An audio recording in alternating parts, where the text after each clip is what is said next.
Hello student, how are you. उम्मीद है कि आप अच्छे से होंगे।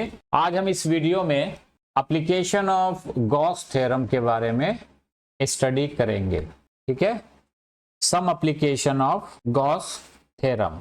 आपकी बोर्ड में एक क्वेश्चंस कंफर्म आ रहा है। 99% उम्मीद है कि ये बोर्ड में क्वेश्चंस आ रहा है। यहाँ पे जो एप्लीकेशन है, 4 एप्लीकेशंस है जो कि आपको स्टडी करना है। तो फर्स्ट एप्लीकेशन ये है electric field due to a point charge. हमको प्रूव करना है कि इलेक्ट्रिक फील्ड का एक्सप्रेशन क्या होगा ड्यू टू पॉइंट चार्ज। उस एक्सप्रेशन को हमको with the help of Gauss theorem prove करना है। ठीक है, तो इससे पहले अगर प्लेटिनम फिजिक्स आपने सब्सक्राइब नहीं किया है तो प्लीज़ कर लीजिए। ठीक है, आने वाले दिनों में और अच्छे वीडियोस आपको मिलेंगे। तो हम लोग फर्स्ट एप्लीकेशन को आज स्टडी करते हैं। हम लोग आज इलेक्ट्रिक फील्ड का एक्सप्रेशन फाइंड आउट करेंगे with the help of Gauss theorem. Clear? तो Gauss law help in deriving the expression for the electric field due to a point charge by considering a spherical Gaussian surface। यहाँ पे हम spherical Gaussian surface को use करेंगे around a point charge। तो यहाँ पे हम Gaussian surface को कंसीडर करेंगे। ये Gaussian surface को कंसीडर करेंगे electric field due to a point charge के एक्सप्रेशन को फाइंड आउट करने के लिए। ठीक है, सपोज दैट यहाँ पे एक पॉइंट चार्ज Q है। यहाँ पे एक point charge, suppose that 1 minute,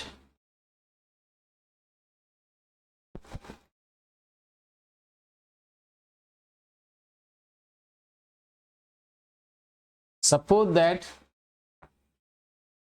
यहाँ पे एक पॉइंट चार्ज Q है, जिसकी वजह से आपको इलेक्ट्रिक फील्ड फाइंड करना है। इस पॉइंट पे आपको इलेक्ट्रिक फील्ड फाइंड करना है। सपोज दैट डिस्टेंस यहाँ से आपका R है, R डिस्टेंस है, और आपको फाइंड करना है इलेक्ट्रिक फील्ड E फाइंड करना है। यहाँ पे हम क्या करेंगे कि पहले हम एक इमेजिनरी गॉसियन सरफेस ड्रॉ करेंगे around the point charge Q। तो हम लोग एक गॉसियन सरफेस ड्रॉ करेंगे। गॉसियन सरफेस हम लोग ने ड्रॉ किया।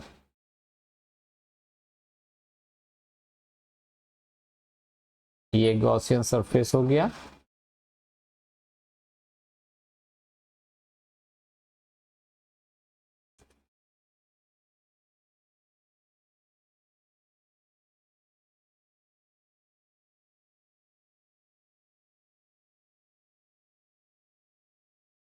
ये हमने गॉसियन सरफेस ड्रॉ किया है।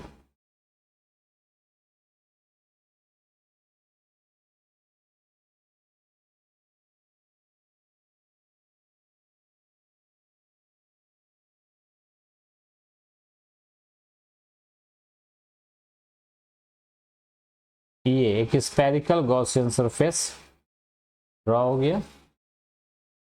तो ये आपका गॉसियन सरफेस हो गया।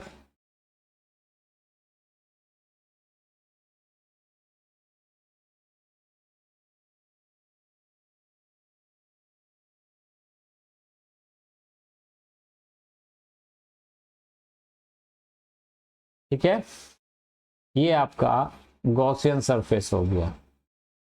ये हो गया गॉसियन सरफेस, जो कि इमेजिनरी सरफेस होता है।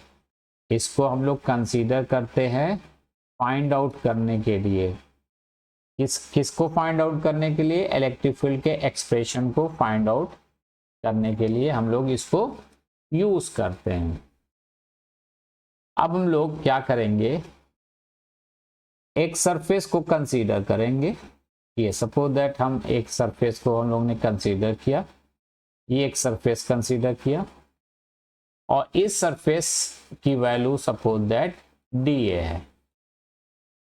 ठीक है, यहां पे जो डायरेक्शन ऑफ इलेक्ट्रिक फील्ड है, चूंकि ये प्लस क्यू चार्ज है, इसलिए यहां पे डायरेक्शन ऑफ इलेक्ट्रिक फील्ड इस डायरेक्शन में होगा। ये आपका हो गया डायरेक्शन ऑफ इलेक्ट्रिक फील्ड। यहां पे जो एरिया वेक्टर होगा ये इस सरफेस के परपेंडिकुलरली होगा, तो ये एरिया वेक्टर आपका ये हो गया DA। DA is a area vector, ये DA एरिया वेक्टर हो गया। इसके बीच जो एंगल है वो आपका 0 डिग्री है, क्योंकि दोनों पैरेलल हैं, इसलिए इनके बीच जो एंगल होगा वो 0 डिग्री होगा। ठीक है, अब हम लोग इलेक्ट्रिक फ्लक्स निकालेंगे। इस गॉसियन सरफेस से एसोसिएटेड कितना इलेक्ट्रिक फ्लक्स आपको मिल रहा है उसकी वैल्यू निकालेंगे। तो electric flux d phi e is equal to electric flux d phi e is equal to E dot dA, या हम कह सकते हैं E dA cos theta, where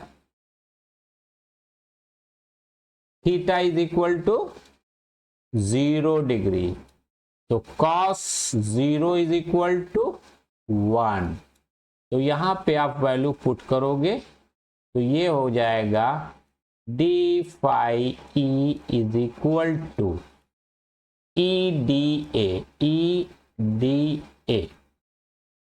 अब इसको आप इंटीग्रेट करिएगा और इंटीग्रेट करके टोटल इलेक्ट्रिक फ्लक्स आप कैलकुलेट कीजिएगा due to total surface of sphere. तो आप इंटीग्रेट करिएगा, ये हम लोग ने इंटीग्रेट किया। d phi e is equal to E integration of dA। अब इसको आप इंटीग्रेट करिएगा तो आपको जो इलेक्ट्रिक फ्लक्स होगा वो phi e is equal to ये होगा, और यहाँ पे E और इसकी वैल्यू होगी 4 pi r स्क्वायर, क्योंकि अगर इसको एक स्मॉल एरिया को अगर आप इंटीग्रेट करिएगा तो टोटल एरिया में ये कन्वर्ट हो जाएगा, और स्फीयर का एरिया होता है 4 pi r स्क्वायर। अब देखिए ये हो गया। अब according to Gauss theorem, according to Gauss theorem, Gauss theorem, according to Gauss theorem phi e is equal to आप लिख सकते हो Q अपान इप्सिलॉन नॉट। तो यहां पे Q अपान इप्सिलॉन नॉट हो गया, तो यहां वैल्यू आप पुट करिए Q upon epsilon naught is equal to E 4 pi r square. अब इसको आप अगर सिंप्लीफाई कीजिएगा तो E की वैल्यू आएगी E is equal to 1 upon 4 pi epsilon 0 Q by R square.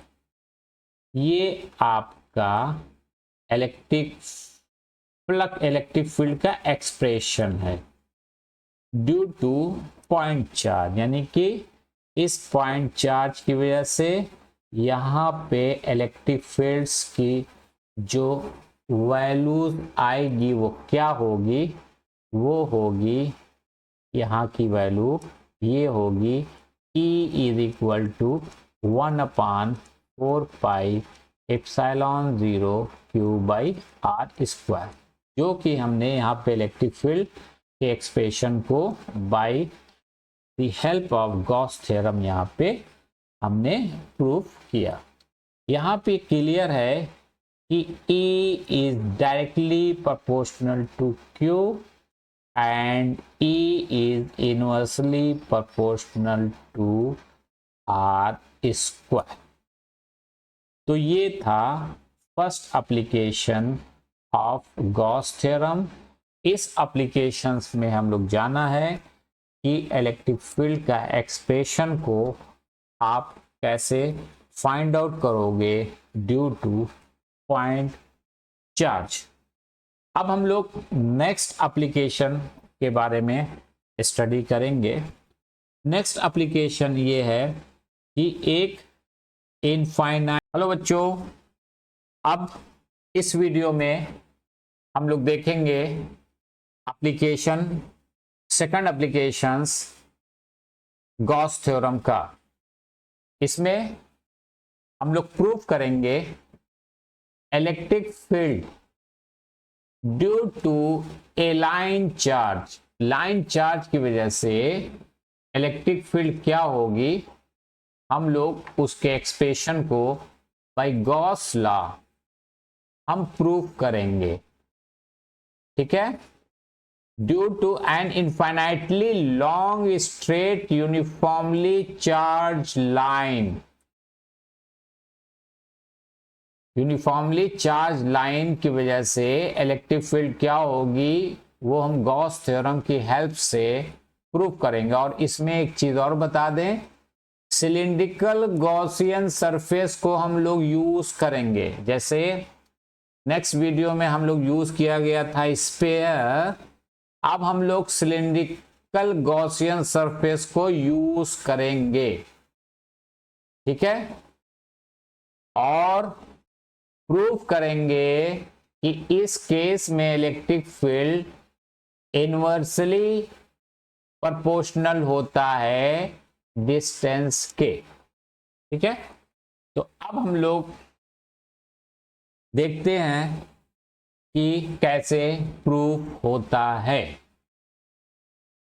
इससे पहले अगर प्लीज आप लोग इस वीडियो को सब्सक्राइब कीजिए और शेयर कीजिए। ठीक है, तो अब सपोज दैट ये आपका लाइन चार्ज है, ये आपका लाइन चार्ज है, ये आपका सपोज दैट एक लाइन चार्ज है, ये लाइन चार्ज इनफाइनाइट है।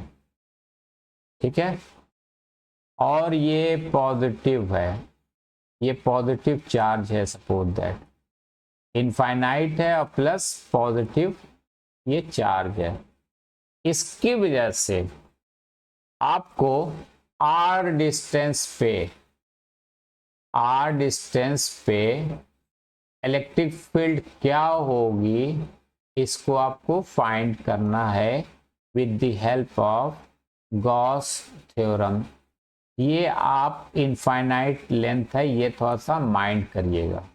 ठीक है, तो चलिए हम लोग यहाँ पे गॉसियन सरफेस के साथ हम लाइन चार्ज को ड्रॉ करते हैं। सपोज दैट ये आपका लाइन चार्ज हो गया, ये लाइन चार्ज हो गया, और यहाँ पे आप डॉटेड कर लीजिए क्योंकि ये इनफाइनाइट है।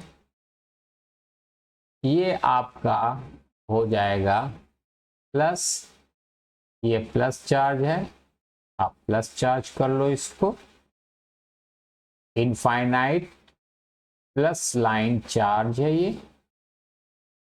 अब आप इसको क्या करो, गॉसियन सरफेस को ड्रॉ करना है।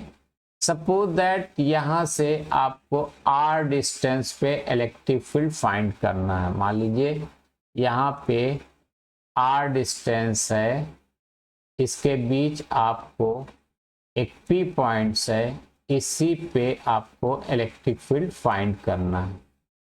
ठीक है, तो अब आपको क्या करना पड़ेगा, गॉसियन सरफेस को ड्रॉ करना पड़ेगा।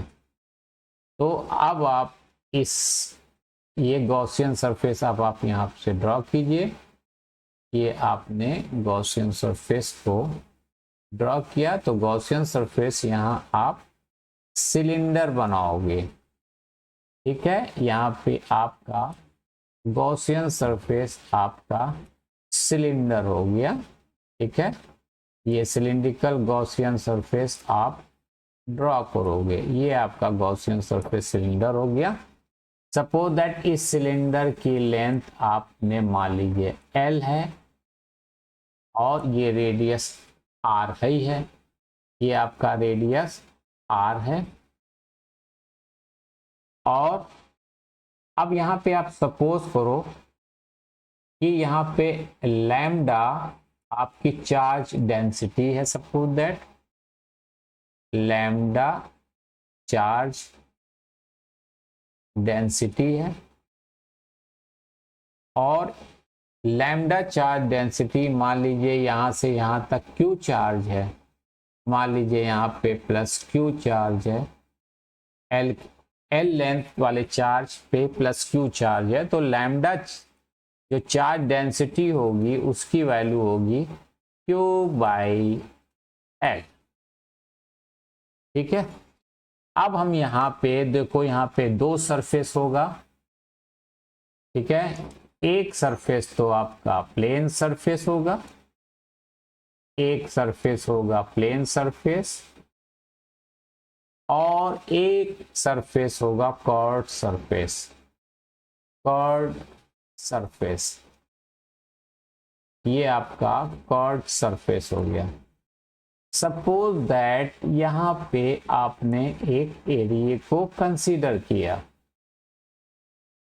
इस एरिया पे और इस पॉइंट पे इलेक्ट्रिक फील्ड का जो डायरेक्शन होगा वो ये होगा, क्योंकि यहाँ पे अगर आप पॉजिटिव चार्ज रख रहे हो तो ये रिपल करेगा, इस डायरेक्शन में जाएगा और उसी डायरेक्शन में इलेक्ट्रिक फील्ड होगी। ये अब एरिया वेक्टर्स भी परपेंडिकुलर एरिया को होगा, तो ये इसी डायरेक्शन में होगा एरिया वेक्टर, यानी कि इसके बीच जो एंगल बन रहा है वो 0 है। ठीक है, कर्व्ड सरफेस की वजह से आपको इलेक्ट्रिक फ्लक्स मिल जाएगा, क्योंकि cos 0 की वैल्यू मैक्सिमम होती है। अब यहाँ पे मान लीजिए सपोज दैट आप यहाँ पे प्लेन सरफेस पे, आप सपोज दैट प्लेन सरफेस पे यहाँ पे कंसीडर करो, तो dA की वैल्यू ये हो जाएगी आपकी, एरिया वेक्टर की वैल्यू ये हो जाएगी, और E की वैल्यू तो ऑलरेडी यही रहेगी, और इसके बीच जो एंगल है वो 90 डिग्री है। चूंकि यहाँ पे cos 90 की वैल्यू 0 होगी, तो आप कह सकते हो कि electric flux due to plane surface, flux due to plane surface is 0, due to plane surface is 0। तो इस दोनों प्लेन सरफेस की वजह से जो इलेक्ट्रिक फ्लक्स फाई ई होगा यहाँ पे भी 0 होगा, और इलेक्ट्रिक फ्लक्स फाई ई होगा यहाँ पे भी 0 होगा, क्योंकि दोनों केस में थीटा जो है आपका 90 बन रहा है और यहाँ पे भी थीटा 90 बन रहा है, तो ये थीटा 90 इलेक्ट्रिक फ्लक्स को 0 कर देगा। और इलेक्ट्रिक फ्लक्स आपका किसकी वजह से बनेगा, कर्व्ड सरफेस की वजह से। अब लिखेंगे curved surface, due to curved surface, due to curved surface, surface की वजह से इलेक्ट्रिक फ्लक्स क्या होगा, तो d phi e is equal to d phi e is equal to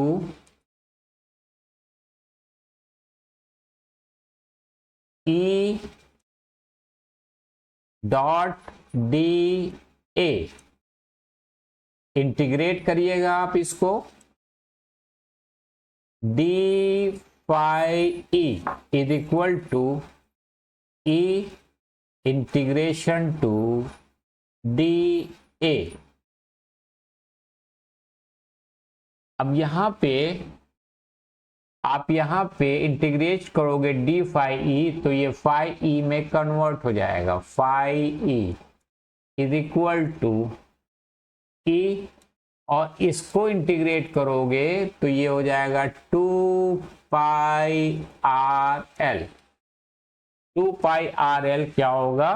curved surface area of a cylinder. Curved surface area of a cylinder ये होगा।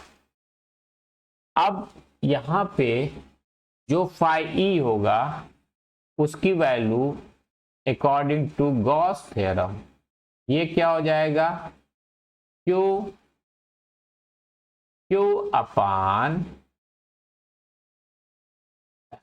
अपान epsilon naught. Q upon epsilon naught ये value हो जाएगी। तो यहां value आप put कर दो, ये अकॉर्डिंग टू गॉस थ्योरम होगा। अब Q upon epsilon naught is equal to e 2 pi r l. तो यहां पे इसकी वैल्यू पुट कर दो, तो सिंप्लीफाई करोगे तो E इज इक्वल टू क्या हो जाएगा? 1 upon 2 pi epsilon not r Q by l. और यहां पे Q by l is equal to lambda. Lambda charge density, यहां पे हम लोग ने सपोज कर लिया था कि लैम्डा चार्ज डेंसिटी है, तो इसकी वैल्यू आप पुट कर दीजिए। तो देखिए E is equal to 1 upon 2 pi epsilon 0 lambda by r. ये आपका हो गया इलेक्ट्रिक फील्ड का एक्सप्रेशन। तो अगर आपको इनफाइनाइट लाइन वायर दिया गया है जो कि चार्ज है, तो उसके आर डिस्टेंस पे जो इलेक्ट्रिक फील्ड होगी, उसके आर डिस्टेंस पे जो इलेक्ट्रिक फील्ड होगी उसकी वैल्यू आपने प्रूफ किया 1 upon 2 pi epsilon 0 lambda by r. तो इससे इस रिजल्ट से क्लियर है कि E is directly proportional to charge density and E is inversely proportional to the R। ये एक एक्सेप्शनल केस है कि इस केस में E is directly proportional to R होता है। अगर पॉइंट चार्ज होता तो E is directly inversely proportional to R square होता, लेकिन इस केस में E is inversely proportional to the R है। ठीक है, तो ये वीडियो बहुत ही इंपॉर्टेंट है एकेडमिक पॉइंट ऑफ व्यू से भी and competitive point of view से भी। कन्फर्मली इससे क्वेश्चंस कॉम्पिटिशन्स में आएगा, वो चाहे नीट हो या इंजीनियरिंग हो। तो अगर आपको ये चैनल प्लेटिनम फिजिक्स और ये एक्सप्लेनेशन अगर आपको पसंद आया हो तो प्लीज़ इसको सब्सक्राइब कर दीजिए, ठीक है, और मेहनत से पढ़ाई कीजिए।